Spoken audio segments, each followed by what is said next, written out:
Welcome to the latest First Voice monthly roundup podcast, brought to you by First Voice magazine, the official flagship magazine of the Federation of Small Businesses, and the go-to podcast for news, tips, and important information for small businesses and the self-employed. This episode is our January Small Business Roundup, in which we'll take a look back at all the important issues you need to be aware of throughout December, as well as taking a quick look at anything important on the radar in the coming weeks. To help me do that, I'm pleased to say I'm joined by Craig Beaumont, Chief of External Affairs at FSB, who will help us unravel the important current issues facing you and your small business. Craig, welcome. Welcome. Thank you very much. Thanks, Craig. Look, normally we would run through quite a few topics hitting the headlines over the past month, but, really there's just one major issue dominating the minds of all small business owners right now, isn't there? And that's Omicron. Mm-hmm. Just how much of a blow to small businesses is that right now? And with this moving all the time, what's the current state of play across the UK? Great. Thanks for having me on, John. So, the pandemic, as we all know, has changed all our lives and the economy. And the way it will continue to do that is when a new variant appears. So we've now got Omicron. Omicron is clearly much more transmissible. And that means for small businesses and the self-employed that they can catch it themselves, so can their families, so can their staff, and so can their customers. And the difficulty comes when looking at how much disease that causes when you catch Omicron.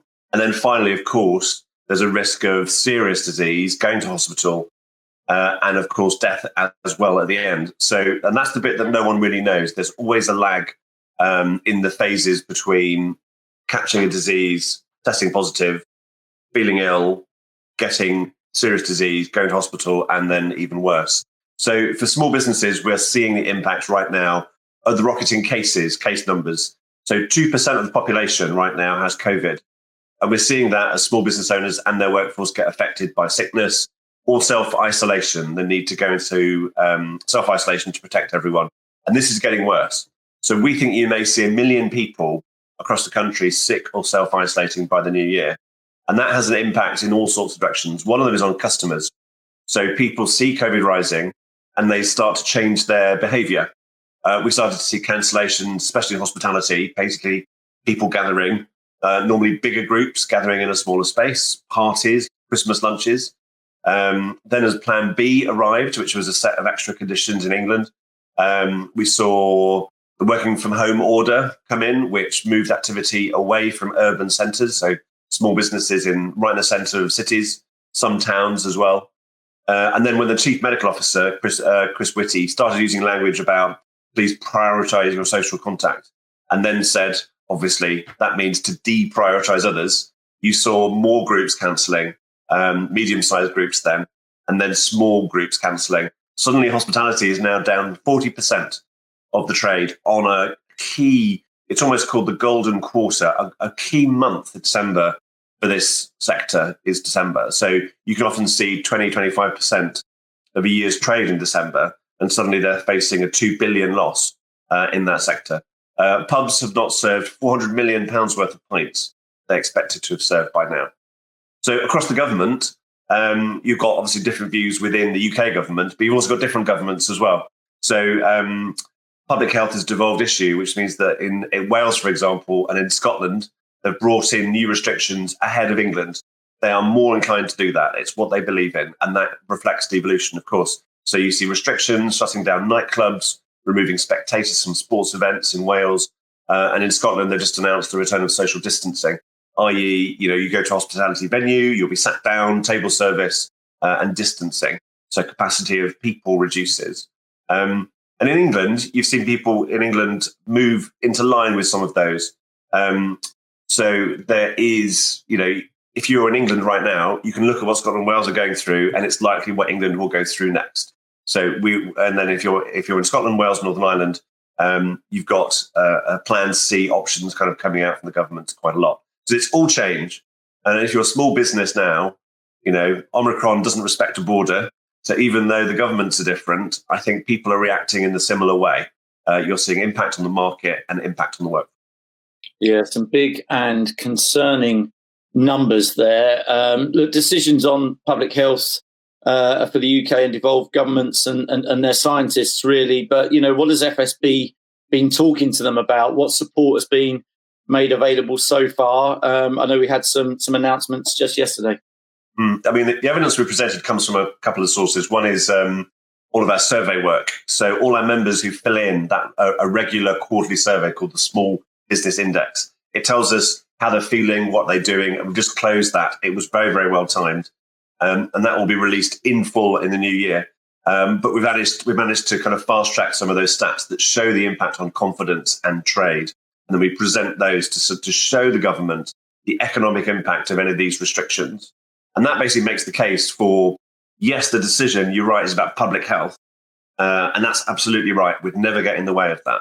But they also need to know the impact, and therefore that influences what they do to support businesses and help us get through. So for UK and England, which is the part I look after, we presented a top 10 plan to government of what we wanted to see. And then the last 3 to 4 weeks, we've been lobbying really, really hard, on the phone, in meetings, to officials, to ministers, to the Treasury, to number 10, to the Business Department. And we had a phone call with the Chancellor on Friday when he arrived back from California. We had so many calls over the weekend, and then we had another Chancellor call on Monday and another one on Tuesday. This is quite high-level engagement and a lot of it. So in our 10-point plan, the Chancellor adopted 4 measures of that, which was announced. So 2 are for England.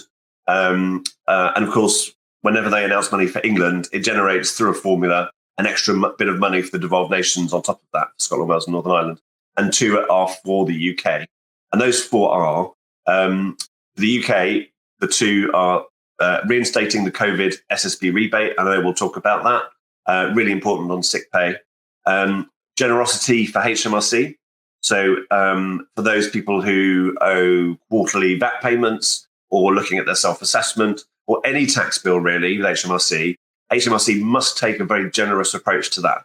The important thing with this is that you contact HMRC. I know it's difficult with the phone lines and the demands, but what you do is you phone up and you negotiate, and they are already ready to delay your tax bill. Don't just not pay it. The important thing is to call.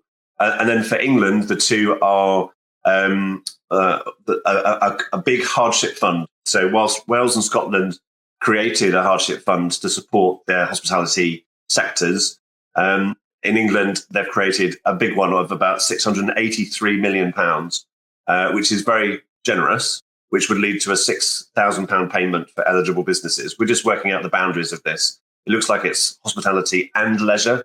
So that's 2 rather large sectors. It doesn't include other sectors. So they've put an extra 100 million on top into something called the ARG scheme, which is basically a scheme for anyone to apply for.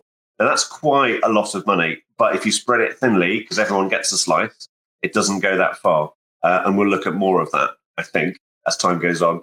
And then finally, the last England one is a promised 1.5 billion business rates relief fund for the supply chain.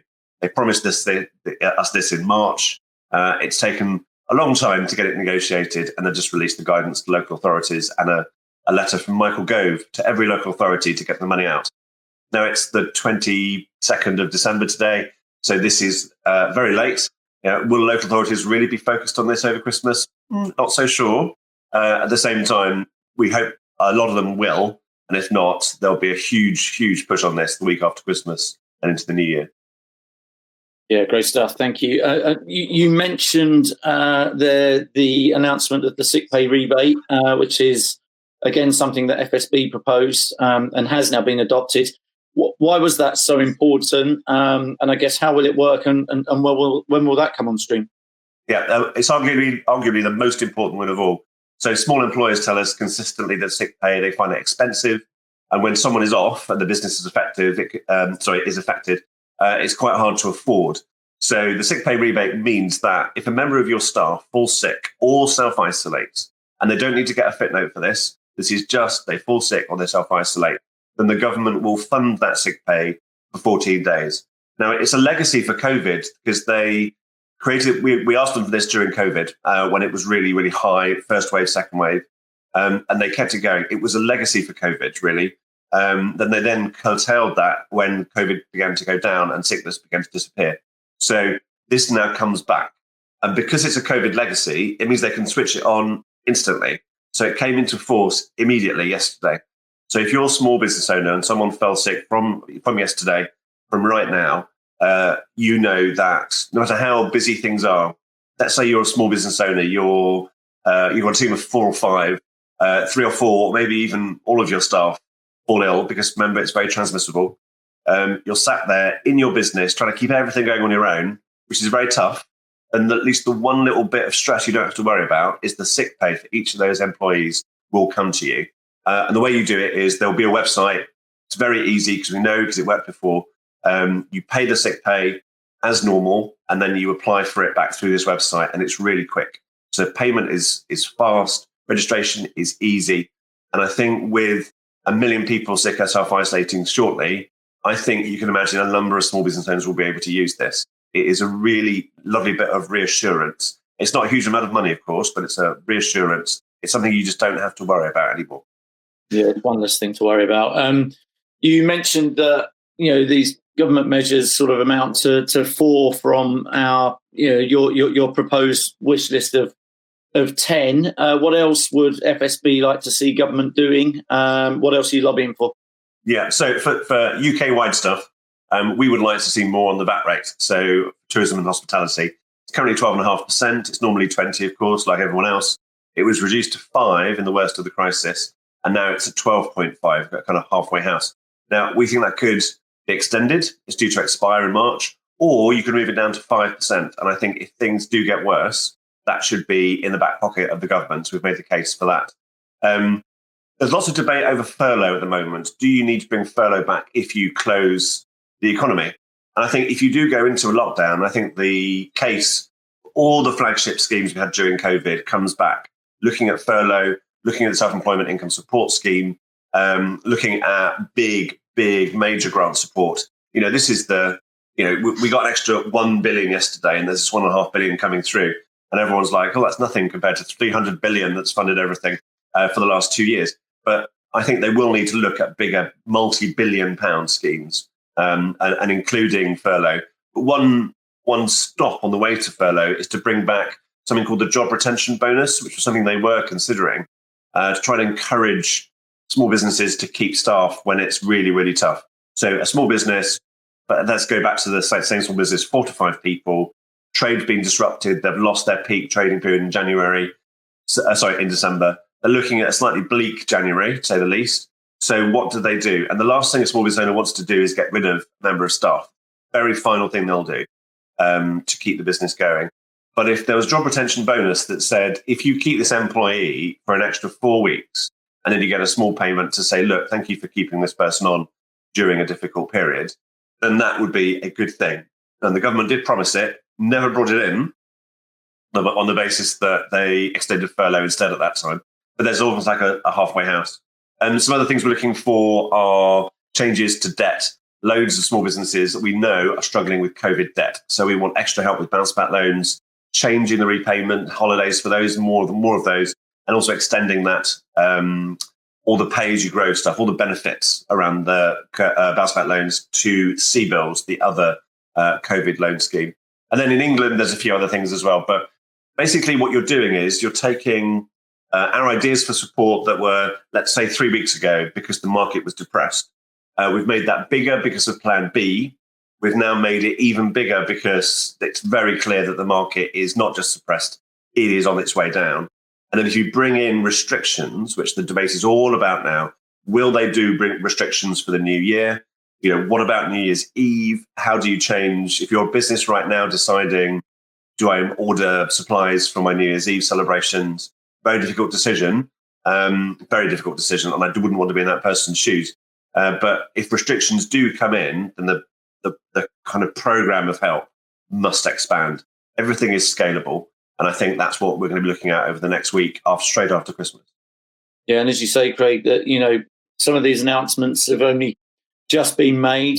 We expect further announcements and developments in due course. It's a very fast-moving issue. Where can small businesses go to get frequent updates and the latest information on this?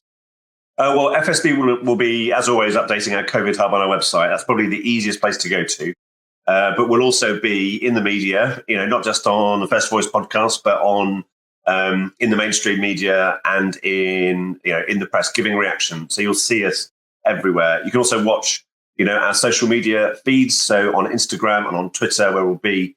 And of course, there's the brilliant First Voice email newsletter. I would also say, there are things, obviously COVID is dominating and it is the topic of the day, but there are things happening outside of COVID looking forward. So, for example, there's going to be a deregulation coming on small businesses being able to have, to set up marquees in grounds and to set up outdoor markets. So a really good deregulatory measure, nothing to do with COVID, but will help. There's changes coming to import controls in January, and we're lobbying to see if we can get some help on that before it has an impact. You've seen interest rates rise. That might change again. Keep an eye, because it changes the cost of your debt unless you're a bounce back loan, because that one is fixed. And then finally, of course, we have the biggest tax rise in small business history coming in with 4 national insurance rises in March. And you need to start thinking about that. But we are going to be using everything going on at the moment to really lobby for our members and try and ameliorate some of those bad things. But keep an eye, and we need a good, strong spring budget to help us to help our members deal with that. Yeah, lots to keep an eye on over the coming months. But thanks also for really unpicking what is a really fast moving issue at the moment in terms of Omicron. Thanks, Craig. Really appreciate your time. Thank you also to our audience for listening. While I have your attention, I'd just like to remind you that you can subscribe to the First Voice podcast to receive regular updates and guidance on the big issues affecting small businesses. And please do also remember that you can find a whole host of additional webinars, podcasts, and other content on the First Voice website at firstvoice.fsb.org.uk. Many thanks.